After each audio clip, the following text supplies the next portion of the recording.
हिम्मतनगर की ईमानदारी। जी हाँ दोस्तों, ये है आपका अपना प्रिय डॉक्टर आदि कश्यप बम्बई से मानुस आपके लिए लेकर आया आपका मनपसंद program positive karma. Episode number है 2220। आज की कहानी हिम्मतनगर की ईमानदारी। गुजरात के हिम्मतनगर शहर में रहने वाला 28 वर्षीय रवि एक साधारण ऑटो चालक था। उसकी जिंदगी रोज की कमाई और परिवार की जिम्मेदारियों के बीच गुजरती थी। रवि की पत्नी सीमा सिलाई का काम करती थी और उनका एक छोटा बेटा था, उसका नाम था आरव। घर की आर्थिक स्थिति बहुत मजबूत नहीं थी, लेकिन रवि हमेशा कहता था कि कम कमाओ मगर सच्चाई से कमाओ।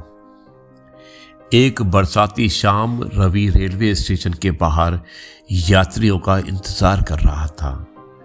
तभी एक बुजुर्ग व्यक्ति जल्दी उसके ऑटो में बैठे और बोले, मुझे बस स्टैंड पहुंचा दो बेटा, बहुत जरूरी काम है।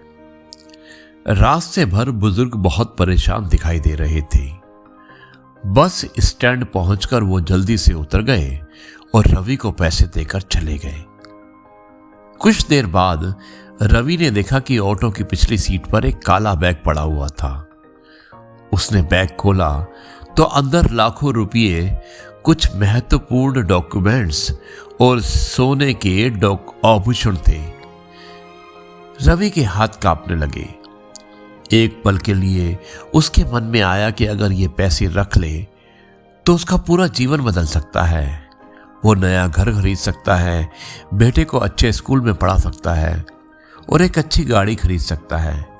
लेकिन अगले ही पल उसे अपने पिता की बात याद आई। ईमानदारी का रास्ता मुश्किल जरूर होता है, लेकिन अंत में वही इंसान को सच्चा सम्मान दिलाता है। रवि सीधे नजदीकी पुलिस स्टेशन पहुंचा और पूरा बैग जमा कर दिया।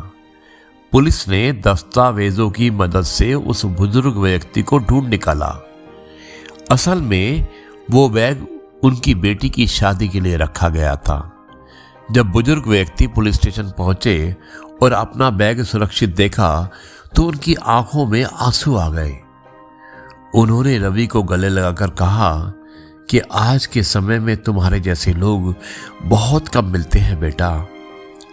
अगले दिन ये खबर पूरे हिम्मतनगर में फैल गई। स्थानीय समाचार पत्रों ने रवि की ईमानदारी की कहानी प्रकाशित की। नगर पालिका ने उसे सम्मानित किया और कई लोगों ने उसकी आर्थिक मदद भी की। लेकिन रवि ने केवल इतना कहा, मैंने कोई बड़ा काम नहीं किया, बस इंसानियत निभाई है। कुछ महीनों बाद एक समाज सेवी संस्था ने रवि के बेटे की पढ़ाई का पूरा खर्चा उठाने की जिम्मेदारी ली। रवि की जिंदगी धीरे धीरे बदलने लगी, लेकिन उसने अपनी सादगी और ईमानदारी कभी नहीं छोड़ी। इस घटना ने पूरे शहर को एक सीख दी कि मुश्किल परिस्थितियों में भी सही रास्ता चुनना ही असली जीत होती है। दोस्तों, ईमानदारी और अच्छे कर्म कभी व्यर्थ नहीं जाते। जीवन में पॉजिटिव कर्मा हमेशा लौट कर आता है। यही मैसेज था आज की इस कहानी का। मुझे उम्मीद है कि आपको ये कहानी पसंद आई होगी। अब मैं इस कार्यक्रम को यहीं पर समाप्त करता हूँ और कल आपसे एक बार फिर से मुलाकात करूँगा कुछ नई बातों के साथ। तब तक के लिए आपसे कहता हूँ जय गुरु जी, शुक्राना गुरु जी।